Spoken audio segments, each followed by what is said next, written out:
हाँ जी, अस्सलाम वालेकुम रहमतुल्लाहि बरकातहू। मेरे चैनल का नाम शाहरुख खालिद। 30 जुलाई को लाहौर में एक वाक़या हुआ, लाहौर के इलाके चुंग में आई थिंक वाक़या हुआ और बड़ा अफसोसनाक वाक़या हुआ जिसने सियालकोट के वाक़े की जो है वो याद ताज़ा कर दी। और इस किस्म के वाक़यात हो रहे हैं पाकिस्तान में, लेकिन ये मस्जिद के इमाम से, मज़हबी फैमिली थी, उनकी नई नई शादी हुई थी। तो वो है एज़ यूजुअल उनकी रूटीन होगी, नई नई शादी हुई थी, मस्जिद के इमाम साहब थे, तो वो इशा की नमाज़ के बाद वो वॉक करने के लिए निकलते थे। अब उनकी शादी हो गई थी, वो अपनी वाइफ के साथ, अपनी बीवी के साथ, ज़ौजा के साथ जो है वॉक करने के लिए निकलते थे। 30 जुलाई को भी एज़ यूजुअल वो निकले रात के टाइम। और जो मुझे ऐसा फ़ील होता है कि वो निकले, ये प्री प्लान्ड काम किया है। तो वो जिस दिन निकले या 30 जुलाई को निकले बारिशा के बाद, नमाज के बाद, कहते हैं 8:45 का वाक़या, कोई कहता है 9 बजे का। 3 नौजवान आए, कहते हैं 17 से 25 साल उनकी उम्र थी, हाथ में कुल्हाड़ी थी और पाइपें थीं, और वो उनको ज़बरदस्ती उठा के ले गए। ज़बरदस्ती उठा के यानी कि वो अपनी जगह में ले गए, उनको ज़बरदस्ती उठा के ले गए। वो चूँकि ऐसा इलाका नहीं है कि वहाँ वॉक नहीं कर सकती औरतें या बंदे नहीं बाहर नहीं कर सकते, तो वो उनको वहाँ से उठा के ले गए। यानी कि प्री प्लान ही किया होगा कि रश नहीं होगा, वो बैठे हुए थे या वॉक कर रहे थे, वहाँ से उठा के ले गए मस्जिद के इमाम साहब उनकी बीवी को। उठाने के ले जाने के बाद उन्होंने लाजिम बात है बांधा होगा, तो मस्जिद के इमाम साहब को बरहम कर दिया। मरमा हालत मतलब कि उनके कपड़े उतार दिए। उसके बाद 3 थे ये, उन्होंने उनकी वाइफ के, यानी जो उनकी बीवी जिसकी नई नई शादी हुई थी, नौ नौलता दुल्हन जो कहते हैं, उस बेचारी के कपड़े उतारे और बारी बारी इन दरिंदों ने ज्यादती की उनकी वाइफ के साथ, उनकी बीवी के साथ, उनके सामने। मस्जिद का इमाम है, वो देख रहा है। बारी बारी इन वैशी दरिंदों ने ज्यादती की उसके मियाँ के सामने, उसके शौहर के सामने, और इससे भी इनकी आवाज़ पूरी नहीं हुई। उसके बाद इन लोगों ने अपने चौथे साथी को फ़ोन कॉल की और बुलाया, अपने चौथे साथी को फ़ोन कॉल करके बुलाया कि आ जाओ। फिर चौथा आया, उसने भी दरिंदी का निशाना बनाया। 3 ने कर लिया, चौथा भी आया, मस्जिद का इमाम है, उसको बांधा हुआ है बर्मा हालत में, उसकी वाइफ के साथ ज्यादती हो रही है। चौथा आया, वो भी ज्यादती करके भाग गए। जो भी है, मस्जिद के इमाम साहब पहुंचे पुलिस स्टेशन, वहाँ उन्होंने वाकया दर्ज कराया।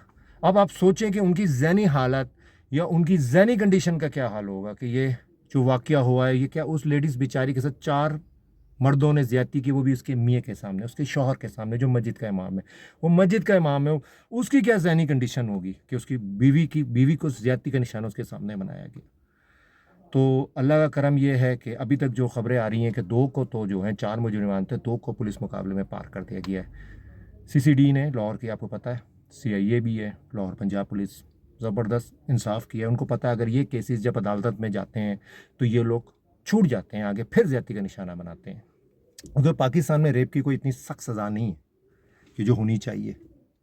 आपको याद होगा सियालकोट में एक औरत थी जो मोटरवे में गाड़ी आई थिंक उसकी ख़राब हुई थी, तो वो उसको भी ज़्यादती का निशाना बनाया गया था उसके बच्चों के सामने। और एक और भी एक वाक़या ऐसा ही हुआ है। तो ऐसे दरिंदों को तो लटका के ना पूरे लाहौर शहर में या घुमाया जाता, फिर वीडियो बनाई जाती, ताकि इनकी सोच वाले जो दरिंदे, उनको सबक हासिल होता कि तुम्हारा ये अंजाम होगा। पंजाब पुलिस ने तो इंसाफ कर दिया है, इंशाल्लाह 2 रह गए हैं, उसको वो भी इंशाल्लाह पुलिस मुकाबले में पार हो जाएंगे। पंजाब पुलिस जिंदाबाद है, वो इंसाफ कर रही है। लेकिन इस किस्म के जो वाक़यात हो रहे हैं वो पाकिस्तान में कमी नहीं आ रही। पंजाब हो या सिंध हो, जहाँ आबादी है, सबसे बड़ा सूबा है, तो वहाँ कमी नहीं आ रही है। पंजाब पुलिस जो है हमेशा इन मुजरिमान के ख़िलाफ़ कार्रवाई करती, इसमें ना शक है ना कोई डाउट है। एक मस्जिद के इमाम को भी नहीं छोड़ा गया। तो बस दुआओं में याद रखिएगा। आज के वीडियो बनाने का सिर्फ इतना है कि पाकिस्तान में इस किस्म के वाक़यात में इजाफा हो रहा है, उसमें कोई बेहतरी नहीं आ रही है। रेप काफ़ी हो रहे हैं पाकिस्तान में, लेकिन बेहतरी इस लिहाज से हम बेहतर हैं, उस लिहाज से कि हम अमेरिका और या यूरोप के जोड़ के नहीं है। अल्हम्दुलिल्लाह, अल्लाह का शुक्र अदा करते हैं। लेकिन ये वाक़यात पाकिस्तान में नहीं होते थे, लेकिन में अब इजाफा देखने को मिल रहा है। ये वाक़यात बढ़ रहे हैं पाकिस्तान में। और आप लोगों को पता ही होगा, कभी गूगल में सर्च करें तो अल्लाह माफ़ करे, पाकिस्तान जो है फहाशी फ़िल्में देखने में भी इस्लामिक कंट्री में जो है ना वो नंबर 1 आता है। तो गवर्नमेंट ने रोकथाम की है, सबको पता है, फिर ये VPN यूज़ कर लेते हैं, एनीथिंग एल्स है। लेकिन ये बड़ा अफसोसनाक वाक़या हुआ है पाकिस्तान में और ख़ासतौर में लाहौर में। तो 2 को तो पंजाब पुलिस ने निशान इबरत का निशाना बना दिया। सोचने और समझने वाली बात है कि हमारा माशरा किस तरफ जा रहा है। हम और अपनी माँ बहनों को तो इज़्ज़त देते हैं, लेकिन दूसरों की माँ बहनों को इज़्ज़त नहीं देते। हमारी सोच क्या है, क्या थिंकिंग है कि एक और औरत शादीशुदा है, मस्जिद का इमाम है, उसकी बीवी को उसके सामने हमने ज़्यादती का भी निशाना बनाया।